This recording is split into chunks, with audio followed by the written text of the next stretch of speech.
warahmatullahi wabarakatuh. Halo, salam vokasi. Bertemu lagi dengan saya Ahmad Kardiman. Kali ini Bapak akan menyampaikan materi tentang iman kepada hari kiamat bagian kedua. Selamat menyaksikan.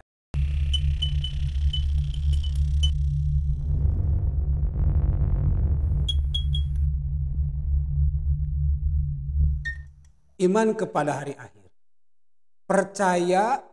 Iman kepada hari akhir adalah percaya dengan penuh keyakinan bahwa hari akhir itu ada dan akan terjadi, pasti terjadi. Serta adanya kehidupan yang kekal abadi di akhirat kelak sesudah adanya kehancuran. Hari kiamat dalam Al-Quran, para ulama membagi hari kiamat dua hal. Pertama, kiamat sugro atau kiamat kecil, yakni kematian, di mana kematian ini akan dan pasti dialami oleh setiap manusia. Kematian itu datangnya, atau kematian adalah datangnya kematian atau kerusakan bagi setiap makhluk, termasuk manusia yang bersifat lokal dan individu. Jadi kematian bersifat lokal dan individu. Dalam istilah lain adalah datangnya kematian yang menimpa setiap manusia.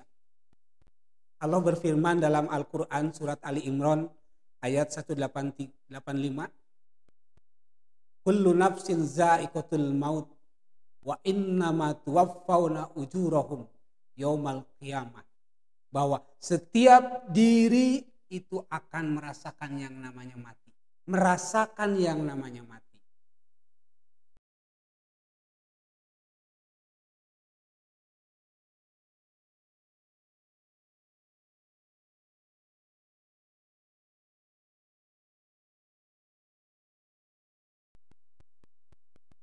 Kematian adalah berpisahnya antara ruh dan jasad. Imam Al-Ghazali pernah mengatakan bahwa manusia itu di dalam dirinya terdiri dari ruh, jasad, dan nafsu. Di mana ruh yang asalnya dari alam malakut, maka ketika dia mati itu akan kembali lagi ke alam malakut. Yang kedua, jasad. Jasad manusia yang dulunya berasal dari tanah, maka ketika mati dia akan kembali lagi ke tanah. Maka cacing yang akan memakannya. Yang ketiga, nafsun atau nafsiyah, yaitu diri. Nafsun atau nafsiyah ini adalah sesuatu yang akan mempertanggungjawabkan setiap tingkah laku selama hidup di dunia. Oleh karena itu, mari kita sama-sama mempersiapkan diri kiamat sugro ini. Karena kita tidak tahu, bisa jadi dalam beberapa saat kemudian kita akan mengalami dalam waktu dekat. Oleh karena itu mari saya mengajak kita sama-sama mempersiapkan diri. Pasca kematian, sesudah manusia mati, maka dia akan masuk ke alam barzakh atau alam kubur. Yang membatasi alam barzakh adalah alam di mana alam yang membatasi antara dunia dan akhirat. Kita bisa lihat dalam Quran surat Al-Mu'minun surat 23 ayat 99 sampai 100. Ketika masuk alam kubur, maka setiap manusia akan mengalami su'ilal malakain. Pertanyaan dua malaikat seputar man rabbuka, siapa Tuhanmu? Man nabiyuka, siapa nabimu? Ma imamuka, apa imammu? Ma kiblatuka, apa kiblatmu? Ketika dia mampu menjawab, maka dia akan memasuki alam nikmat. Akan tetapi ketika dia tidak mampu menjawab, maka akan memasuki alam azab. Sesuai dengan amalan dunia. Pintu untuk menghadapi itu semua adalah dua kalimat syahadat.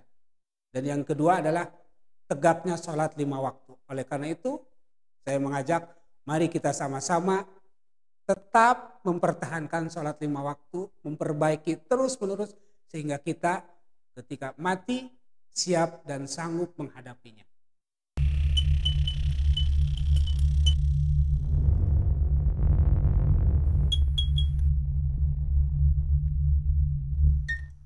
berbicara hari kiamat, meyakini hari kiamat, keyakinan terhadap hari kiamat adalah cerminan akan keyakinan kita terhadap Tuhannya, yakni Allah Subhanahu wa taala. Ini harus menjadi kesadaran bersama dengan meyakini adanya hari kiamat, harus menjadi kesadaran bersama bahwa adanya hari akhir, hari kiamat adalah menjadi bukti adanya keadilan Allah Subhanahu wa taala.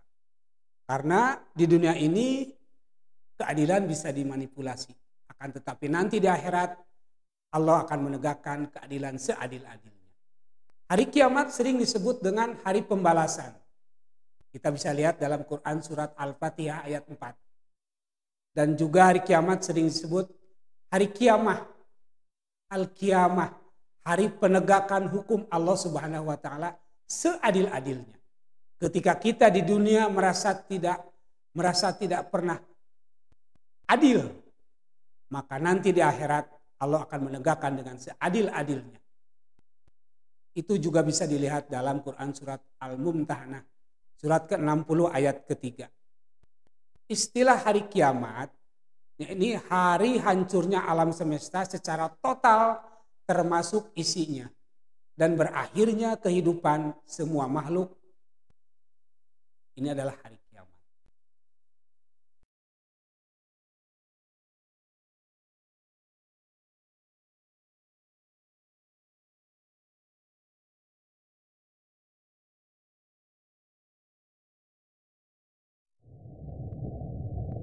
Kalau tadi kita berbicara tentang kiamat sugro, kiamat kecil, yakni kematian. Sekarang kita berbicara kepada kiamat kubro atau kiamat besar. Menurut teori fisika, bahwa jarak atau letak antara matahari dan bumi itu sekitar 150 juta kilometer. Tetapi pancaran matahari sampai ke bumi itu 8 menit 20 detik menurut para ahli fisika.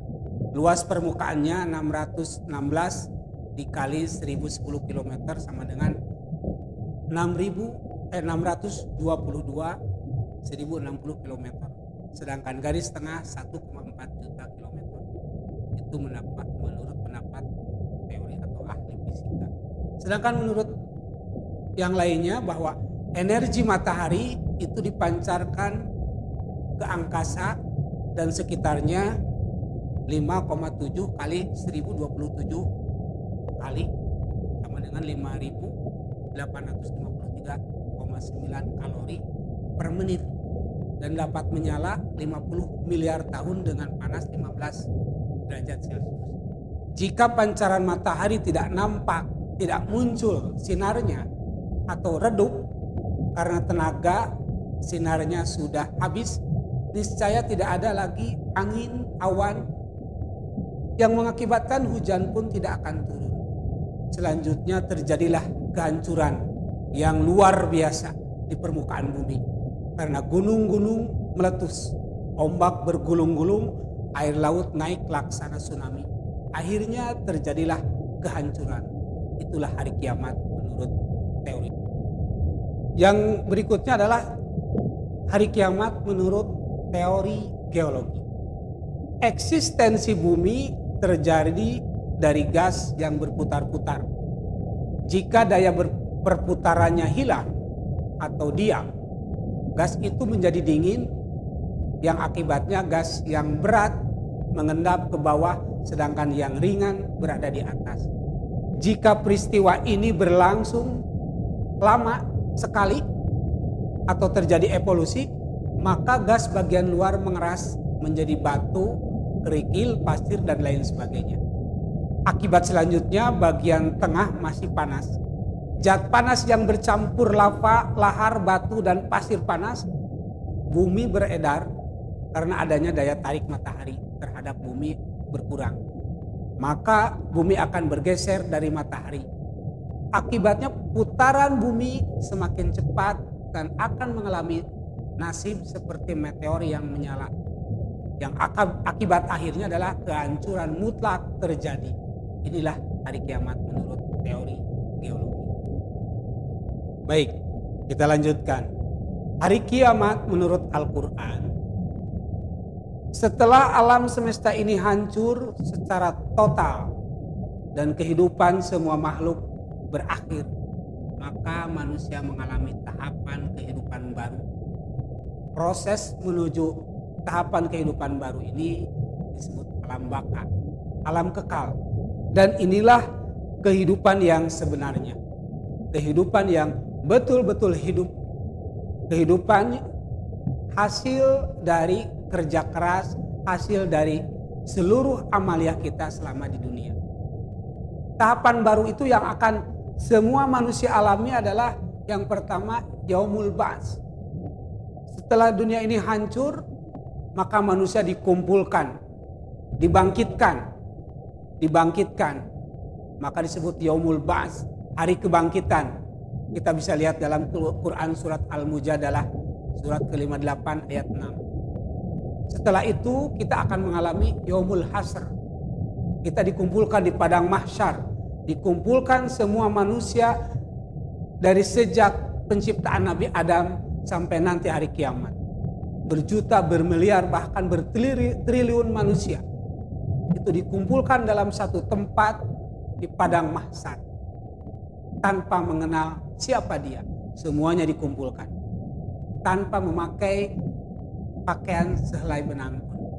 Itu bisa dilihat dalam Quran surat Al-Kahfi surat ke-18 ayat 47. Tahapan berikutnya yang akan kita alami adalah yaumul hisab atau yaumul mizan, yakni hari perhitungan, hari pertimbangan.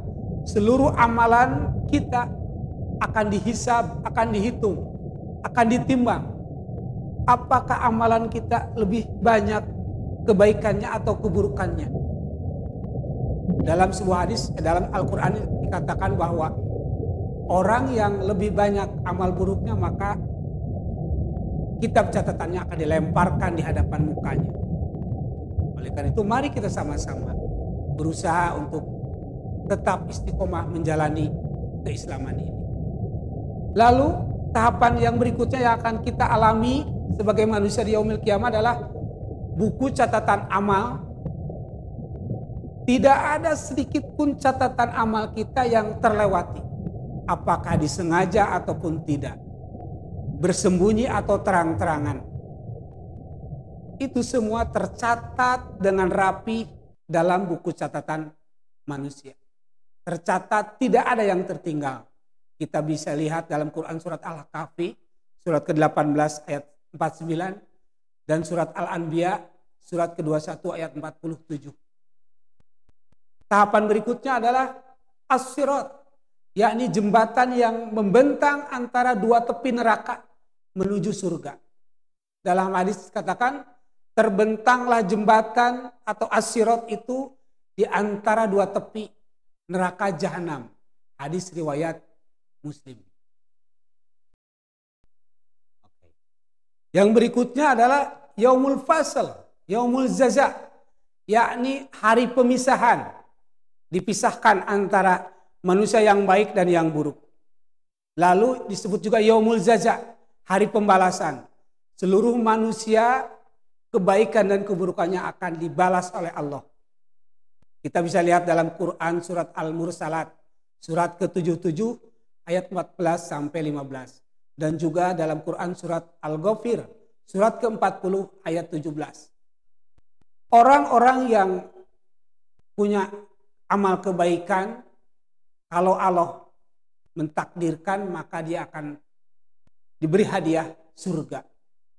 Surga itu terdapat 8 tingkatan atau 8 macam surga yang tentunya setiap surga mempunyai pintu-pintu sesuai amalannya masing-masing. Ada yang dinamakan surga Firdaus, surga Aden, surga Naim, surga Ma'wa, Darussalam, Darul Maqamah, Al-Maqamul Amin, dan surga Khuldi. Sedangkan balasan buruk, mereka akan dimasukkan oleh Allah ke dalam neraka. Neraka pun sama, punya tingkatan.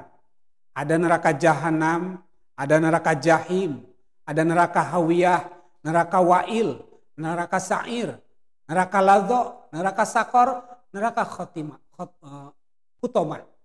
Karena setiap orang punya kebaikan dan punya keburukan yang berbeda-beda, maka dengan keadilan Allah pun balasannya berbeda-beda. Oleh karena itu surga banyak, neraka pun banyak. Di antara mempelajari keyakinan terhadap hari kiamat ini tentunya kita harus mengambil hikmah. Ada beberapa hikmah yang saya catat. Pertama, dengan meyakini adanya hari kiamat ini, pertama menumbuhkan rasa tanggung jawab kita sebagai manusia, sebagai abdun, sebagai hamba harus seperti apa. Hikmah yang kedua, membuat manusia sadar bahwa dirinya tidak mampu berbuat apa-apa, bahwa dirinya tidak bisa apa-apa. Hanya Allah. Yang ketiga, hikmah yang ketiga adalah menghindari perbuatan tidak baik. Dengan kita meyakini hari kiamat, maka ada rem dalam diri kita terus-menerus berusaha untuk menghindari perbuatan tidak baik atau perbuatan buruk. Yang berikutnya, hikmah yang berikutnya adalah tetap melakukan amal solih. Dan yang terakhir, bahwa dengan meyakini hari kiamat, hikmah berikutnya adalah mawas diri. Terus introspeksi diri agar kita jauh lebih baik. Itu barangkali di antara hikmah meyakini hari kiamat. Demikianlah materi yang saya sampaikan. Mudah-mudahan bermanfaat untuk kita semua. Selamat belajar di rumah dan sampai jumpa di pembahasan. Salam tetap. Assalamualaikum warahmatullahi wabarakatuh.